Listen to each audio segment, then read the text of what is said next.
So, Barry's home run record-breaking baseball has been purchased by a hip-hop fashion designer.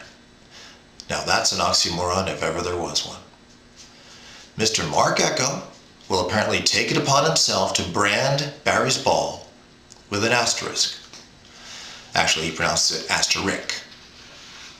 This is one of the most grotesque displays of arrogance and self-promotion that I think most of us have ever seen. This punk sat on the Today Show like he was performing a public service and smugly decreed that his poll authorized him to denigrate baseball history. He justified this vandalism by declaring that future generations could, quote, read, reflect on, and keep the discourse of the moment alive. So, Mark, let's begin by reading. First, in respect to your poll results, which, as you say, confirm the will of baseball fans, reading quickly confirms that the alleged 10 million who responded to your poll comprise a very small percentage of the at least 90 million baseball fans in the United States alone, and hundreds of millions of fans of American baseball worldwide. Secondly, if you had read Jose Canseco's book, you would have been shocked by his estimate that during the period Barry is being accused of using steroids, 85% of major league players were juicing.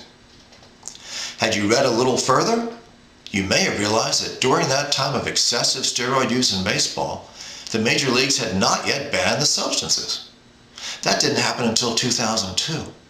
So even if Barry had been juicing, he wasn't cheating. Last I checked, cheating was defined as acting outside the rules. Take, for example, Sammy's corked bat. A little more reading, and you would have learned that Barry Bonds has never tested positive for any banned substances. Never.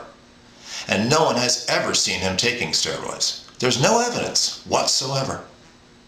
So what's with the asterisk, Mark? How do you justify besmirching such a career as Barry's? Is it that tired old argument that even if juicing was not cheating when Barry did it, it still gave him an unfair advantage over previous players in baseball history? Well, you know, Mark, when the Babe was playing, baseball was segregated. He didn't have to play against black, Latino, or Asian players. How many fewer home runs might he have hit had he to face the great pitchers who were then confined to the Negro Leagues? I guess we better put an asterisk next to the Babe's career totals.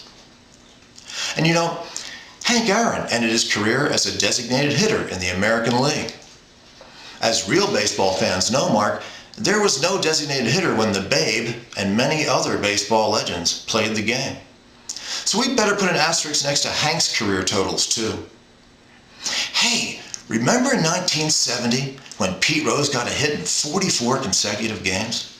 No? Well, we baseball fans remember. Pete is second on the all-time list next to Willie Keeler. But Willie did it in 1897.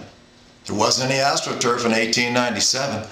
Baseball fans know that AstroTurf made for a very fast infield. And Pete was a master at slapping the ball the other way and using that speed to his advantage.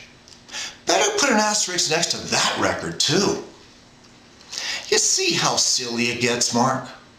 People with a 3-digit IQ understand that baseball, like all professional sports, evolves. Given that, a little more reading should have convinced you how truly remarkable a career Barry Bonds has had. For instance, after subtracting their walks from their total at-bats, Barry Bonds hit a home run every 9.5 trips to the plate. Hank Aaron needed 14.5. The Babe stole 123 bases. Hank, 204. Barry has stolen 514 bases to date. No other power hitter even comes close. They didn't award gold gloves in the Babe's day, but Hank won himself 3. Barry, 7 gold gloves. And the most coveted award in baseball when the Babe was playing through today is the Most Valuable Player Award. The Babe, with his glorious, legendary career, won it once. Hammer and Hank? Once. Mr. Barry Bonds brought it home 7 times. No one in Major League history comes close. Now that we've done our reading, Mark, let's, as you suggested, reflect. Let's reflect on better days, when a man was innocent until proven guilty. Let's reflect on how sad it is to see the career of baseball's greatest player ever reduced to an American Idol-style pole and shamelessly denigrated by a punk like you for a cheap publicity stunt. So, we've read, we've reflected, and what was it? Keep the discourse alive, Mark? Well, I'm asking everyone out there who loves the game of baseball to let Cooperstown know that we will not accept a baseball that has been fouled by a punk. That if they accept it, we will not come to see it. That we expect the Hall of Fame to protect the image and history of our game and its players. For our children who love the game as we do, and as our fathers did, and their fathers did. Children who need heroes now even more than in generations past.